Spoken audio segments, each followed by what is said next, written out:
Hi, folks. This is Mark by Mark A. Foster, Ph.D. for the Institute for Dialectical Metarealism. I am wearing my glasses so I can read something at the outset of this podcast. Then I will take them off because I don't think I'll need them after that. Here's what I wanted to read. It's not easy for me. That person I mentioned in the podcast yesterday, Steve, sent me a text. Can no longer live or function in this world or in any other. I wrote to a mutual friend of ours to whom I forwarded that text. I hope that he either gets well or goes peacefully. Very tragic.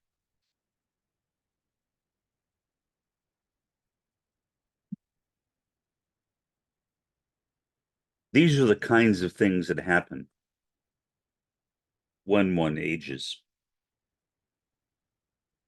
People that one knew when they were young, vital, and healthy are all of a sudden none of those things.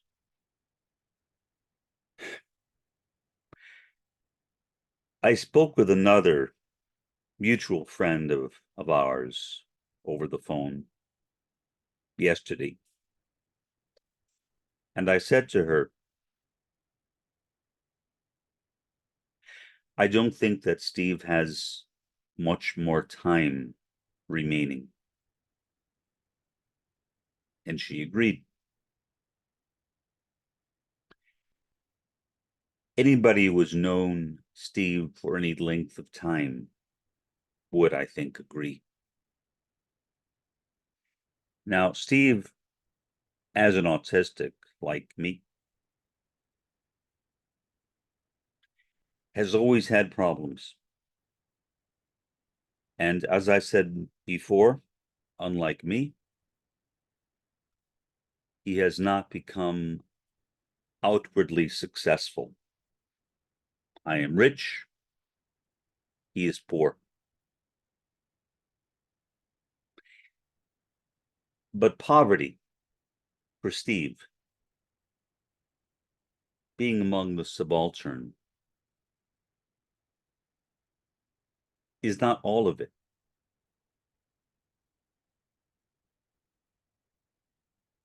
I may have mentioned that I used to believe that people only used canes if they needed knee replacement surgery. In fact, I believed that until maybe 2 weeks ago. That's what I thought. Because I've noticed that over the last couple of decades, fewer and fewer people are using canes, which is true. Some are, but nowhere near in the numbers that they once were, at least to me. That may explain why there has been a decline in the use of canes. But it doesn't explain why so many people like Steve need them. His body is falling apart. His body is falling apart. It is very tragic to see your best friends in the world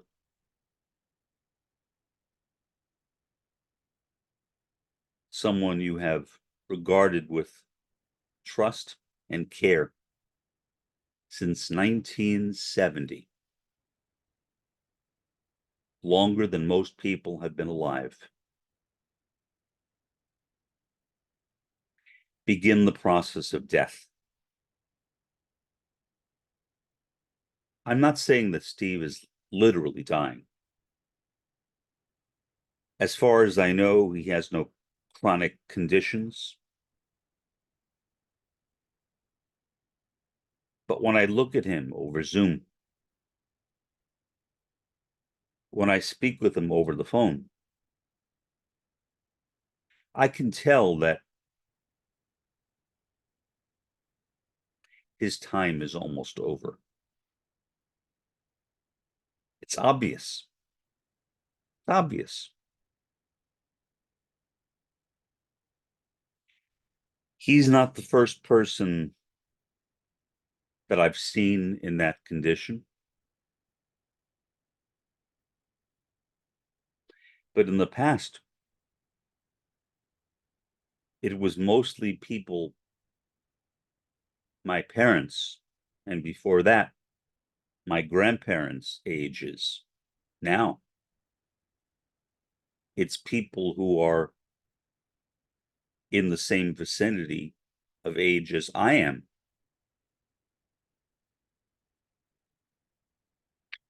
I don't care about myself.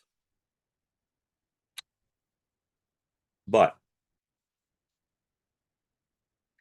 there is a difference between dying and dying in pain.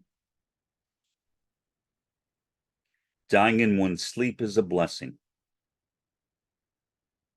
Dying in pain is not. So I sent Steve a text. I said,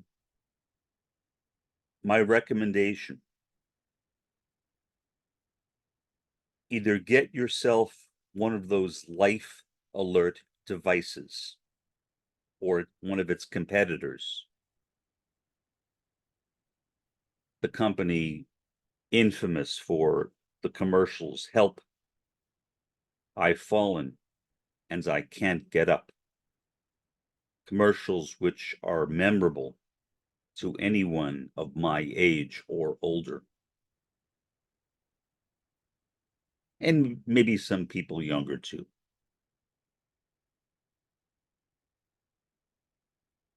When I was a kid, to be honest, and when I watched those commercials, I laughed. I laughed.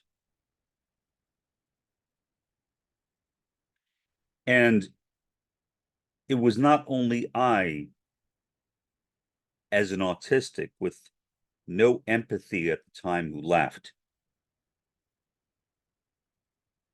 That commercial was a common butt of jokes by comedians.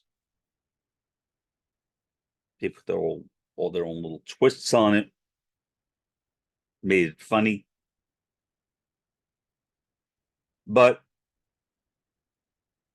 it's not funny. I think what made it funny is the fact that the actresses, and usually they were actresses, who played the parts of the person who had fallen, were generally bad actresses. They had little talent. I don't know why they did not go to a talent agency and find somebody who was more talented, but they did not. Regardless, I too found those commercials to be funny. Now, I look back on them and I realized that they were never funny. Never funny.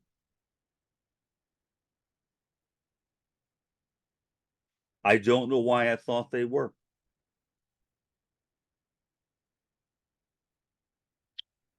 I could blame my autism, as I said, but it wasn't just me. Those jokes were almost universally laughed at. Part of it was the poor production, the poor acting, But so what? What mattered were the lives of the people who die in that kind of catastrophic way, alone.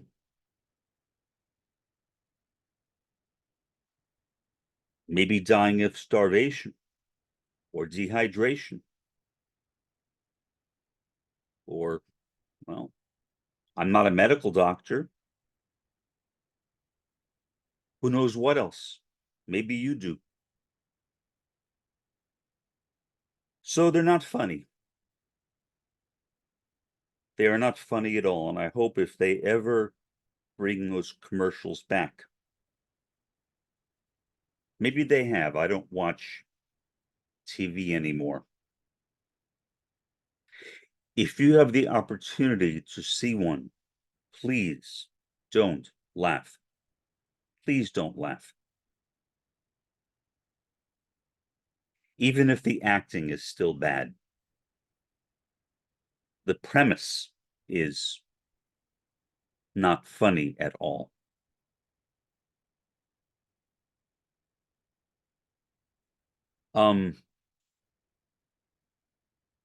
Personally,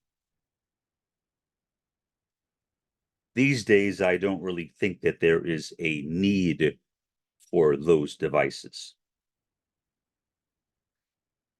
I am not even sure if there was a need for them back at that time.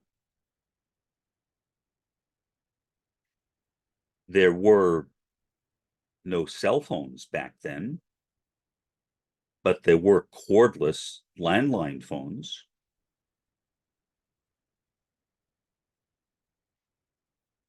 Either way, one could easily call 911 if one fell. But still, if one person's life is saved, or if one person is protected from having to go through the pain and the suffering connected with a slow death, been good. Been good. The motivations for selling those devices may be pure capitalism. That I don't like.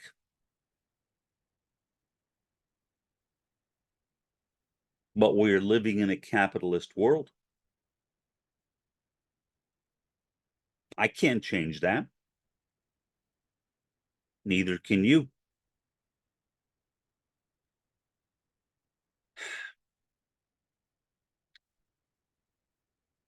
We only have the cards that we are dealt.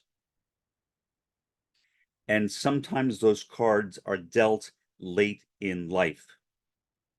Too late for some people. Some people have not made adequate preparations. Meaning writing a will, writing a living will, making sure that people know where that will is or those wills are.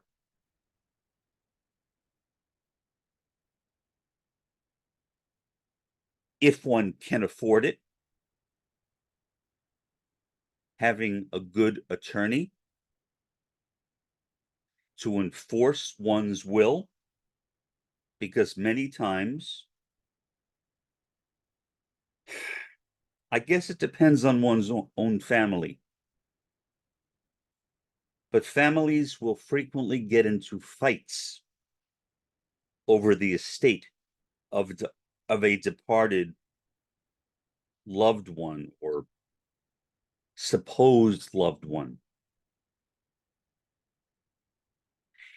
If that individual who died did not leave them the amounts of money that they think they are entitled to. They may go to court.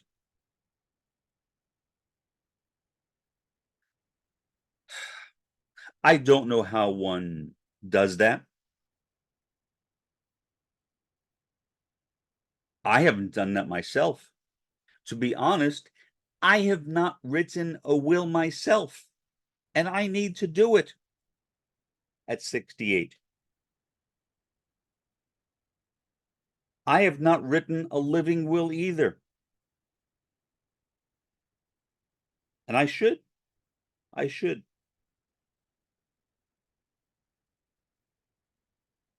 The problem is that right now, I have no one to execute my estate, since my sister has, for reasons unknown to me, abandoned me.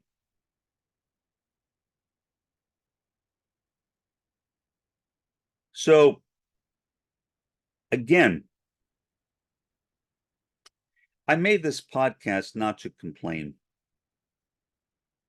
although I wanted to make sure that the sorrow I expressed was genuine, and it was. Nothing was faked in what I said. I've been laying in bed crying. I have been laying in bed crying before I got up and made this podcast.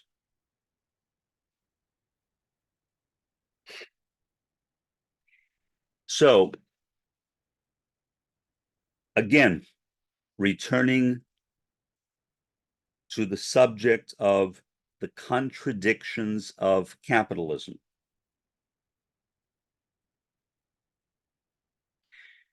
Are these contradictions of capitalism? I don't know. I mean, people die everywhere. You can't fight off death. You may be able to assure that people have a peaceful death, a death with some amount of dignity, whatever that means. But death is inevitable for all of us. No one is immortal. We will all die sooner or later. But when I see a close friend like Steve, my closest friend, in the condition that he is in right now, it brings it home more than anything else could. Yesterday, I talked about two subjects. One was Steve, and the other concerned my neighbors and the luncheon I was scheduled to have with them, and the fact that they did not call me, that I could not contact them. It turned out that was due to mixed up signals. It was just confusion. They are fine. Both of them are fine. So there's no problem in that department. I thought I should say that to make it clear. Both of those men are fine. One 81, the other 47. They are both healthy and fine. But Steve, at 75, is not fine at all. And for some reason, after being in a hospital because of a bad case of COVID. And there are still people getting bad cases of COVID. Not as many as before, but it still happens. Steve is a testimony to that, as is his friend Jim. One of the tragedies is that both of them are in rehabilitation centers, but not the same one. And they're friends. They both live in the same apartment complex, federally subsidized housing. And again, it is because they have different insurance policies, different Medicare supplemental insurance policies, which cover different facilities. So they both can't be together. They would like to, but they can't. That is capitalism. It is capitalism that is preventing Steve and Jim from being able to associate. I don't know how Steve is right now. I've tried to call him 3 times, and he hasn't returned my call. As another mutual friend pointed out to me in text, Steve is very weak, and I should not press him too much, which is right. And I certainly have not been pressing him. I've been calling him to express concern, but her point was well taken. I certainly don't blame him for not calling me back. I'm happy he's alive. And maybe for purely selfish reasons, I hope he recovers and goes back home. But to what home? To the 2nd floor of a garden apartment where he has to walk up 1 flight of stairs carrying a walker and down 1 flight of stairs carrying that same walker. And even with the walker, as I said yesterday, he falls. I bought him that walker, so I know what it is. It is a really good walker.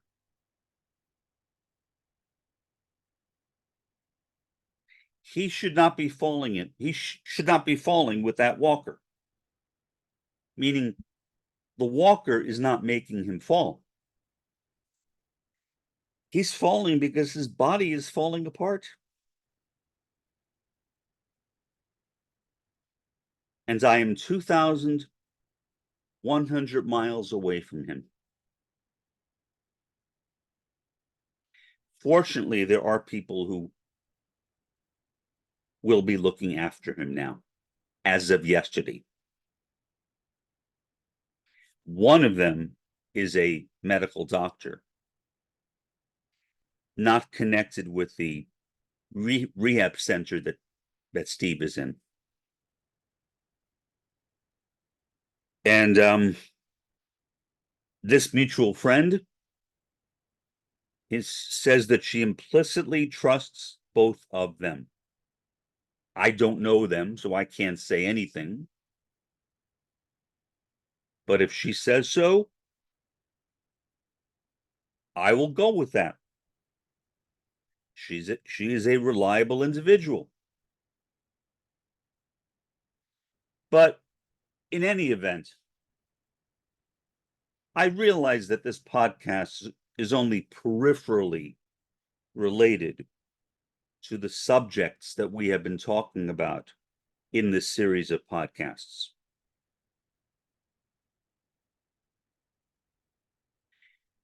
But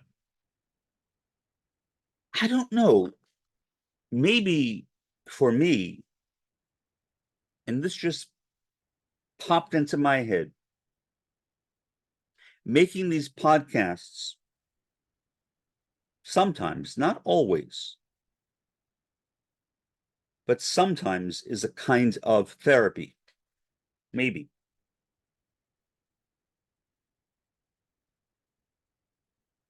Now, I don't know who you are. Well, maybe I know who you are, but if I do, I don't know you're watching. And I don't know whether you know me or not.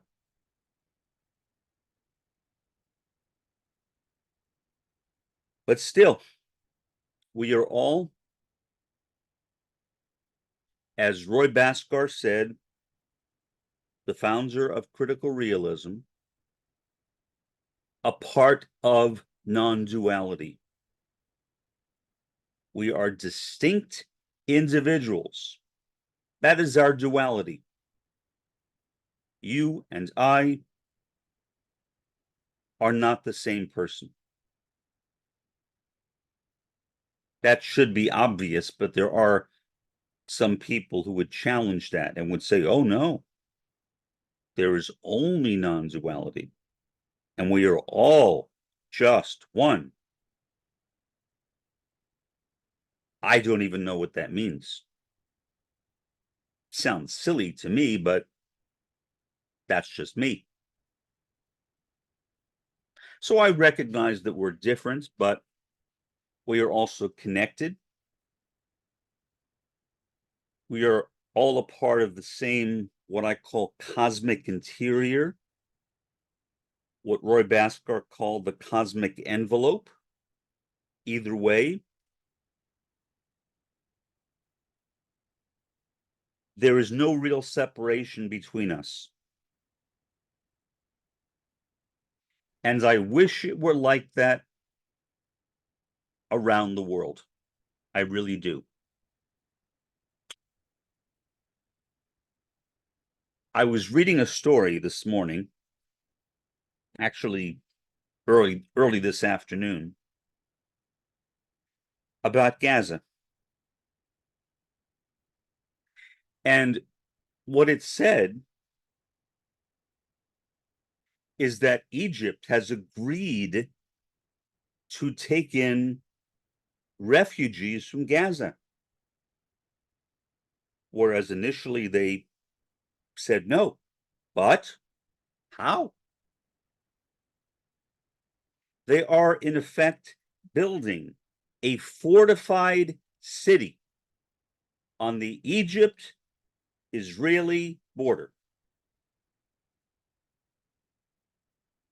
So essentially, these refugees will not be refugees. They will be inmates. Well, in a sense, they are already inmates held by Israel. Will being in Egypt be any better? I don't know. I hope so.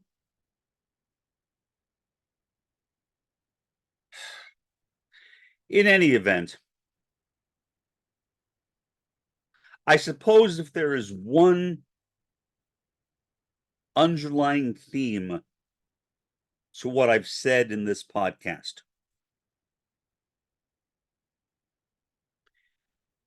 it's again the contradictions of capitalism. Or in some cases, maybe just the contradictions of living in this world. Even without capitalism, people still die. I don't know which is which. my mind is not really functioning clearly enough at this point to work that through my head. Later, I will, but not now. It's not time yet. So at that word, I think I will wrap up this podcast. Then I will go back into the master bedroom and lay down some more, and I don't know, maybe go to bed. It's only 10 minutes to 8 p.m. my time. I woke up at 2 o'clock this afternoon, which is common for me. So I don't know if I will be able to fall asleep, maybe, but I don't know. I don't think so. In any event, this has been Mark by Mark A. Foster, Ph.D. for the Institute for Dialectical Metarealism. Have a pleasant day and an even better day tomorrow.